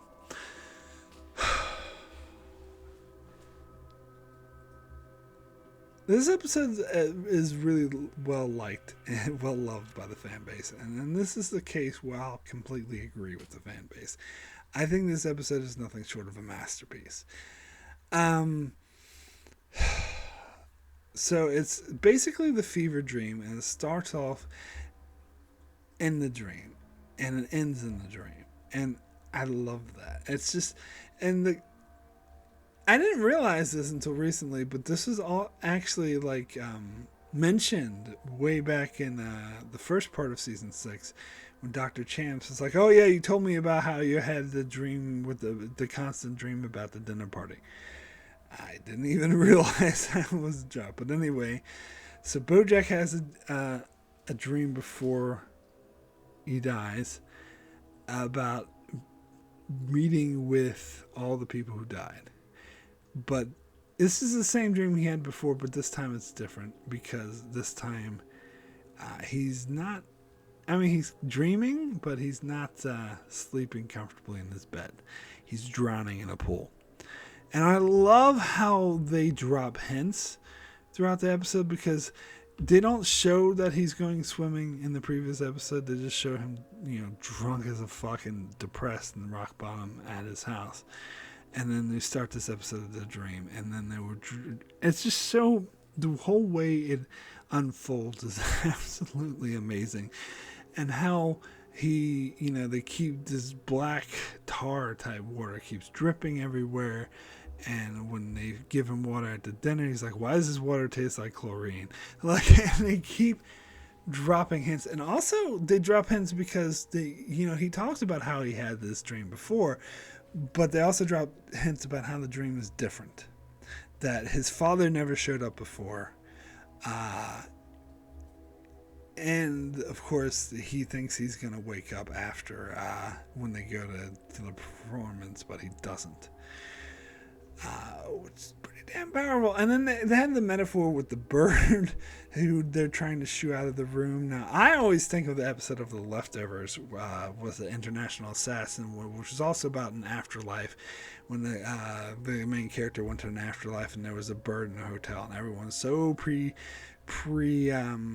obsessed with trying to get this bird out of the hotel. So that's it must be like a Bible symbol or something. Apparently, like other people mention that birds are just like supposed to. If there's a bird in the house, it's supposed to symbol death or something like that. But I don't know. I still am convinced that this episode is purposely parodying The Leftovers, because of course in The Leftovers is an actual bird, but in Bojack Horseman it's a Bojack Horseman anthropomorphized bird. So I don't know. Maybe it had nothing to do with The Leftovers, but that's just what I was thinking. But you had some really good conversations. You had Herb, Sarah Lynn, Corduroy Jackson, Zach Braff, and Cracker Jack, and of course Beatrice, Bojack's mother. And the interactions between these characters, I think, was great, especially how they were talking about best thing, worst thing about life. And they were sort of challenging each other.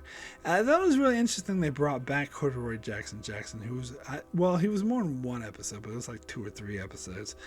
All the way back in season 2. Again, this thing is great continuity. And Zach Braff, which I talked about before, how when I first saw this episode, I didn't even see the episode he was in, so I kind of didn't get him until later. He was burned by fire by, what's her face?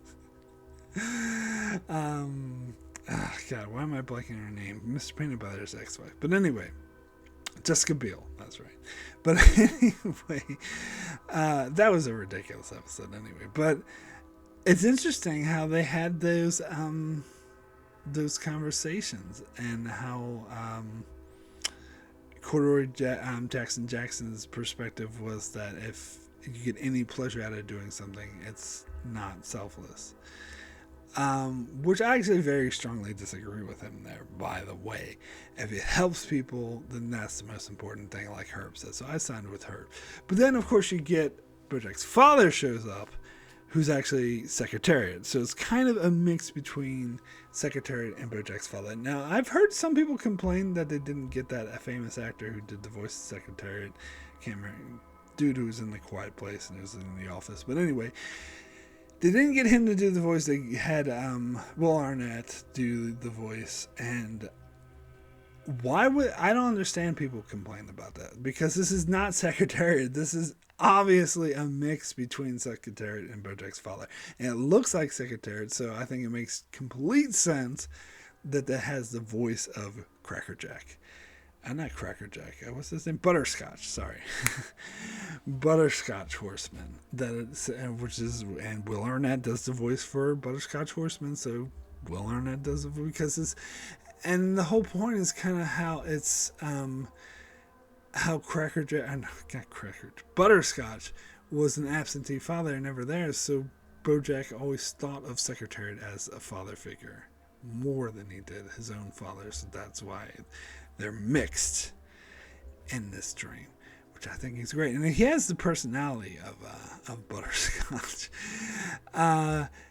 And then they start doing the performances, and I like how like Butterscotch takes him aside, or secretary, and he was like, "Oh, these people are all fake. They know where's your follow through or all that bullshit."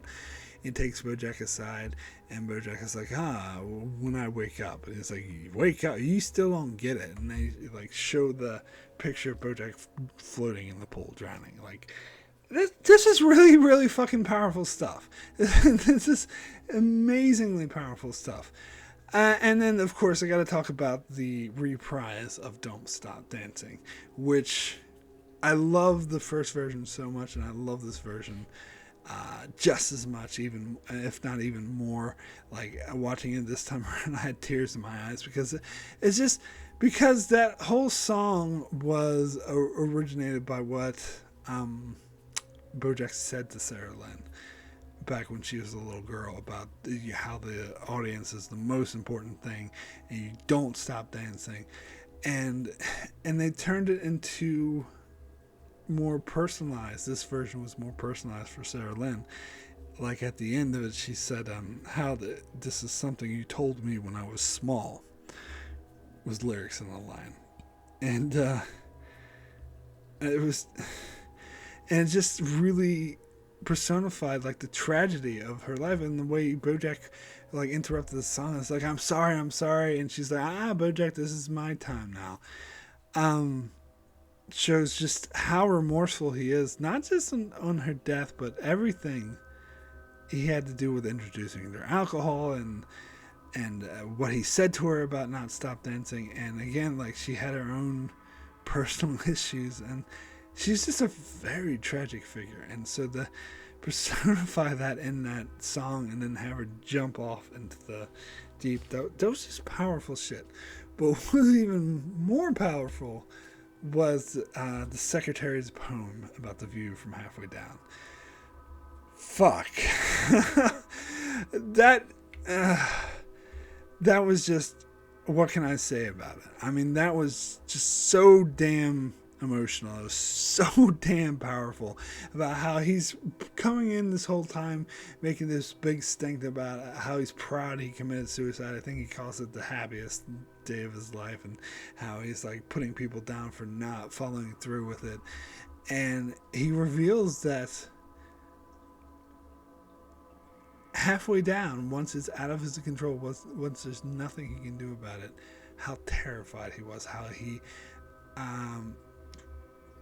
regrets it, and things like how he's part of the poem was like, I would do anything for my feet to touch the ground, but it's too late. Like, and the way he was like freaking out and hurrying it, and how the door to the abyss keeps getting closer and closer to him. Like, fuck. That was just so goddamn intense. And then it leads up to, and then like Beatrice and Crackerjack disappear, and then it leads up to her kind of taunting introduction to Bojack, which ends with him saying, "Stupid piece of shit." And how Bojack says to him, "I'll see you on the other side." And Herb was like, "No, Bojack, there is no other side. This is all there is." And how that abyss just keeps falling. And also the abyss is like tar-like. So people pointed out that's a callback to season 1, where Charlotte said that LA was just a tar pit. And then later, I think he said that in season 2, she corrected, saying that it's not a place, that it's like you're the tar pit, you would bring it. So I think that's very metaphorical here. And then he's running it's really intense. He's running from the tar, and he doesn't want to die. And then he calls Diane out of desperation, and then he's remembering that he did call her in real life, but she didn't answer the phone. And in this dream, she answers and says, "I'm in Chicago. I can't save you." and he has to resign himself that he's going to die. And then it cuts to black, and the tar swallows him whole, and it cuts to black, and with a tone signifying death. Now, that is just damn powerful. When I first saw this episode and the next episode, the finale, I felt that the next episode, the finale, which, let's get into the finale, it was nice while it lasted. I felt that it undercut A View from Halfway Down because it had this stupid fake out joke about how, Headless Horseman dead, but then they zoom out and it says Headless Horseman franchise dead at Universal, and then it shows an article next to it with, that typical picture of Bojack spitting or sneezing, where it says Bojack Horseman's still alive. I don't know. Like, I've heard arguments on both sides. I'm actually kind of torn on this. When I first saw it, I didn't like it at all. I felt that it undermined the previous episode because that was such a fucking powerful death scene. That was one of the most powerful, harrowing, emotional, most effective, just all-encompassing death scenes I've ever seen in any show ever. And then the very next episode, oh, he's alive! Like, you can see how that really cheapens it and really undercuts it. But, I mean, I wouldn't argue against anyone who would make that argument. And I'm not totally convinced. I don't feel that way myself. But as I sat with it, and particularly with this episode, it was nice while it lasted, I can kind of see the point that, and I think they try to make this point in the opening scene of this episode where they show the horsing around finale, because if you recall, they revealed this back in season 1 that the horsing around finale killed off Bojack's character, and Bojack is like, yeah, I think we probably went too dark on that one. And I think that's kind of meta commentary, and that's why they're bringing it back now to show that, if they kill off Bojack, that's going a bit too dark. Because the horsing around finale is obviously ridiculous, and so they're saying they don't want to make that same mistake. But more than that, like, this episode shows how, like, especially the ending where Bojack says life's a bitch and then you die, and Diane says, well, sometimes life's a bitch and then you live. It shows living with the consequences and trying to turn yourself around, as Todd says, is harder than death. In some ways, death is too easy. And so they didn't want, and plus, like, I don't know, it just doesn't seem like it fits the show to end on his death. That it's more fitting for the show then it ends on a more sort of open-ended note where Bojack has to live with himself and be happy. So in some ways, I think that does fit. It's a more fitting ending to the show. But I still. Again, I'm really torn on this because I still feel like that View from Halfway Down ending was just so damn powerful that maybe would have been better off if he had just died. And it does undercut it that he didn't actually die. And in fact, I felt so strongly about this. I heard this theory that I immediately bought into because I wanted to believe Bojack was dead. That this episode here, it was nice while it lasted, was just a fever dream that Bojack was having shortly before he died, and a lot of people pointing out a lot of inconsistencies, how the main characters are the only people who have any dialogue in this episode, saying that's because Judah doesn't appear because Bojack doesn't really know Judah, and it's more about Bojack in his mind finding peace, which I actually think fits with what Herb said about how finding peace and find your peace. And so how at the end of View for Halfway Down, he was panicked. He was not in peace. So it's so he has this fever dream that like flashes by before he dies. That is him finding his peace, because he does conveniently make peace with everyone. But the Raphael Bob Wexford confirmed that was not their intention when writing this episode. He said that he wouldn't deny anyone that interpretation. He just thought that was a very interesting interpretation. If someone wanted to interpret that way, he's all for it. He's not going to tell anyone he's wrong, but that's not what they intended. So knowing that does make me feel like, okay, then that's clearly not what they were going for. So I want to look at it. I would rather look at it for what they were going for. And what they were going for, I do feel kind of undercuts the previous episode. But it's still a really nice ending. I still do really like this episode a lot. And if I take it for what it is, I think it's a lovely. It's probably in some ways. Again, I'm very conflicted about this. In some ways, it's a better way to end the show, because it does show him finding peace and closure, but in a realistic way, in a Bojack way, not a sitcom way. And how he has to struggle. The struggle will go on. In fact, this episode very highly implies that things aren't going to be peachy keen for Bojack from now on. It's not going to be a happy ever after. He's in prison, and he still has a couple months left to serve, and when he comes out, he's going to be an ex-con. So his life is not going to be perfect. Also, I think it's a bit ridiculous he went to prison for 14 months for breaking and entering. That doesn't happen, and that's part of the reason why I said, this is a dream.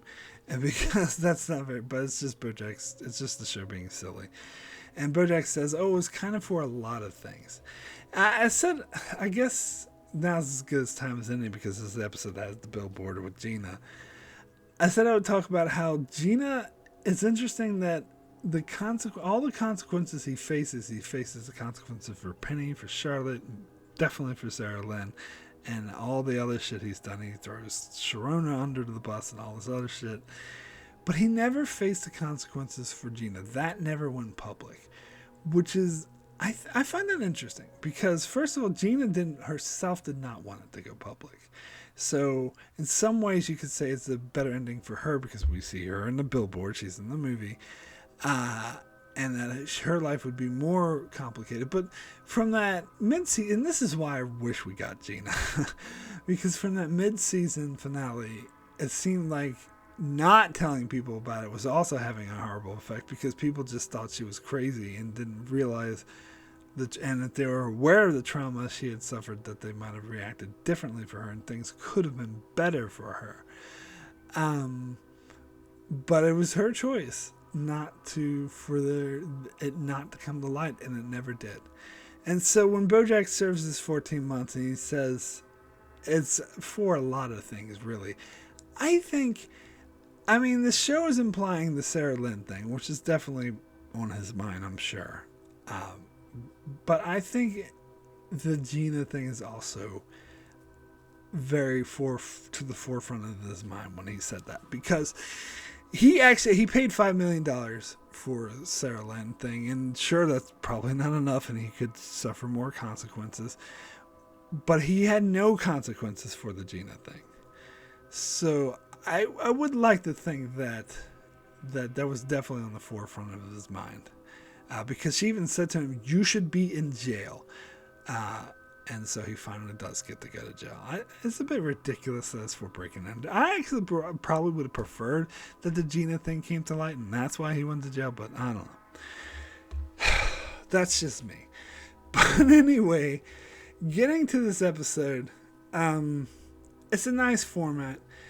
And I do like it. I think it is a really touching ending for the show, that they pair him off with that only the four main characters have dialogue in this episode, and he pairs them off they pair them off and they have their own sort of touching thing. The thing with Mr. Peanut Butters is a great way to start the episode because it's the most silly one. But the whole Hollywood, that was hilarious. And it was a nice callback to the first season because throughout the whole show they've been calling Hollywood just because there's no D in the sign. It's like, and I'm here to give this town the D. It was a funny scene, and it ended up being a B because he's D for birthday dad. And then later, Princess Carolyn started calling it Hollywood. He's like, "Did you say Hollywood?" So yeah, I did really like that.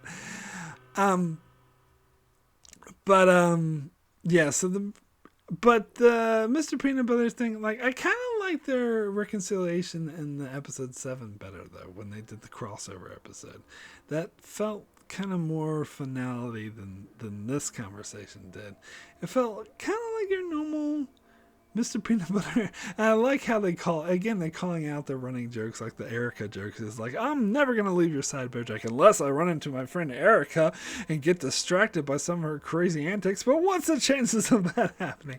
I do like how they said that instead of showing him going, Erica! Like, that was a nice callback. But, yeah, that's why I feel like if there ever was a scenario where Bojack Horseman came back, that I think Mr. Peanut Butter could still be around, because I feel like these two will still, even in universe, even if we don't get any more shows, I would think, in just my own personal headcanon, that these two characters will still be friends and that they still be around each other. And their dynamic here is kind of nice because Bojack always finds Mr. Peanut Butter annoying as fuck, but he's really the best friend he's had, and he's the only one who stuck with him, by the way, through his whole trauma. But of course he fucks things up. He's the one that told the reporters about it unwillingly, just because he always fucks things up. Yeah, so I did like that. The Todd conversation has to say I'm not a huge fan of Todd, and it doesn't seem like Todd and Bojack really interacted that much in the past couple seasons. It seems like Todd spent most of the seasons avoiding Bojack. And so this was a nice conversation too. The whole hokey pokey thing, you turn yourself around. I think that's a bit silly, but it's very Todd-like. So that was fine. I love the conversation he had with Princess Carolyn. I thought that was extremely fitting in for these characters, and because they had a very sort of codependent relationship. They were both very dependent on each other. Like Princess Carolyn, they made it very clear that she was dependent on helping Bojack and getting him out of all the shitty stuff he'd get himself into. And Bojack himself is very dependent on Princess Carolyn, of course, getting him out of these things.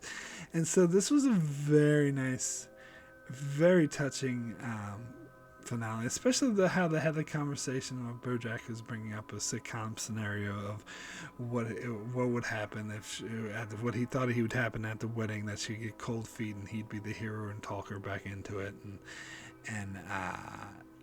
and they talked about the scenario about what she would be having doubts, and Bojack came up with what he would say to her, and it was just a really touching way for these characters to say goodbye. And then you had, of course, this conversation with Diane, which was a bit more problematic, or I don't know if problematic's a bit more turbulent, I should say. I think that's probably a better way to say that, because she's still mad at him for leaving the phone message saying, "Oh, maybe I'll go for a swim, maybe not." I mean, what did he say? I can't remember what he said exactly, but it's something like he implied that if he dies, it's her fault. Damn. That was fucking powerful. And how... Although I do think, again, being nuanced here, I do think that Diane was because she said in this episode, I asked you if you would be okay if I left, and you said you would. I think that is a very, very unfair standard to hold him by, because when she had asked him that, he was in a very good place. He spiraled very badly. He has to said hit the most rock bottom of rock bottom, and she wasn't there for him. So I don't know if she's, can really get on her high horse about that. Now, granted, it was still a horrible thing for him to do, but he was depressed as fuck and drunk and nearly killed himself. So I don't know. I think she should be a bit more understanding of his mental illness and his trauma. But that's just me. I mean, they do part on good terms. And I think the line where she says, I just want to say thank you. And she says a bunch of other things. And then she says thank you a couple of times. And that was very touching. And it was obvious that this was the last time these two were going to talk. And they even said, wouldn't it be funny if this is the last time? And it was the underscore that it was going to be. That she has moved on with her life, and he will move on with his life. And what they had was nice while it lasted. So yeah, that's very heartwarming. And the way they ended it with them talking about some irrelevant story, just as they always do, and them looking up at the stars. And I like how they stay with it for several minutes before they cut the black. And yeah, that's it. That's the show. And I think that was a perfect way to end the show. Maybe not perfect, as I said, but near perfect, I should say. It was very fitting for the show. And it was very touching. And so I do get the impression that, of course, they're saying that Diane is, that's it. That's it for the relationship. And the same with, I forgot to mention with Princess Carolyn, how Bojack was like, if I make a comeback, I'm going to need an agent. And Princess Carolyn's like, I can recommend someone for you. So I think their relationship has run its course as well. And Todd's, I think they moved on. Mr. Peanut Butter, as I said, is the only one I think may still be in Bojack's life. But that's just my own personal take, and I'm sure everyone will have different opinions on that. But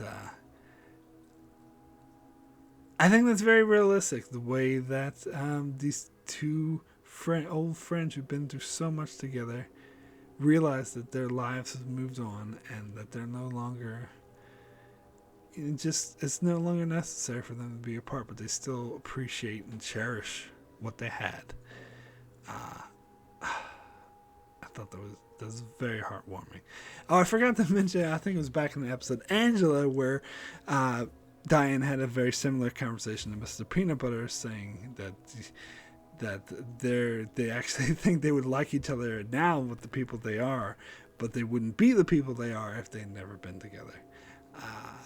And that was also touching. So, yeah, I think it was a very good ending the show on an introspective of how people come into your lives and how it affects you. I think it was a great way to do it. So, also really liked this episode. So, that is it. That is all the episodes of Season 6.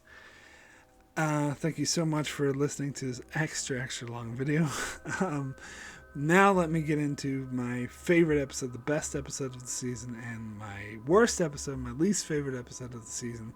I'll start with my worst episode, and I would say least favorite, because there are actually no bad episodes this season, I would say. Most of the episodes this season I gave an 8 or a 9 or a 10 to. But there's one episode I gave a 6 to, so I'm going to call that my least favorite, and that's the feel-good story. The one where Diane meets Guy and they have that corporation. As I said, it's not a bad episode. I just cared more about the Bojack stuff. And as I said, I'm just not that into Diane when Bojack or other characters aren't around. And the whole thing with the corporations, billionaires murdering people, is a bit over the top. As for the best episode of the season, there are a lot of great episodes. There was The Face of Depression. There was the it was nice while it lasted. The finale, and sunk costs and all that. Xerox of the Xerox, the Horny Unicorn, all amazing episodes. But of course, for best episode of the season, I'm going to have to go with The View from Halfway Down. Despite the fact I think it might have been slightly undercut by the finale, it's still a masterpiece. It's still such like a lot of metaphors. You can have it very metaphorical, very philosophical with the conversations they have, very emotional with the Bojack storyline and his introspective. It was one of those like very creative, out of left field, unique, pure episodes. I mean, I would put this episode right. I mentioned International Assassin from Leftovers. This is one of my favorite episodes from any show ever. I would put this episode right up there with it. I think this is a pure masterpiece.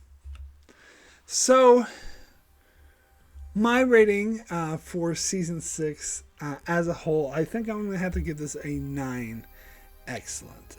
Close to giving it a 10, but as I said, the first half was kind of just, it was good, but it was not like extraordinary. It was mostly just okay. It was mostly good, decent episodes. It wasn't until the second half where it really hit its stride. So not a perfect season, but a damn good one. So I'll give this a high 9, close to a 10. So that is it for my review of Bojack Horseman Season 6. Thanks so much for watching. I shall be back in a month to cover my top 30 favorite episodes of Bojack Horseman. I am only doing the one. I'm not doing the worst. I already said earlier I decided against it. So I'm just doing one episode next month to celebrate my coverage of Bojack. But I will get into my top 30 favorite episodes of Bojack Horseman, so be sure to check that out. In the meantime, you can check out my channel for coverage of many other shows like Star Trek Discovery, The Expanse, and more. So be sure to subscribe so you can keep up with all that. And thanks a lot for watching.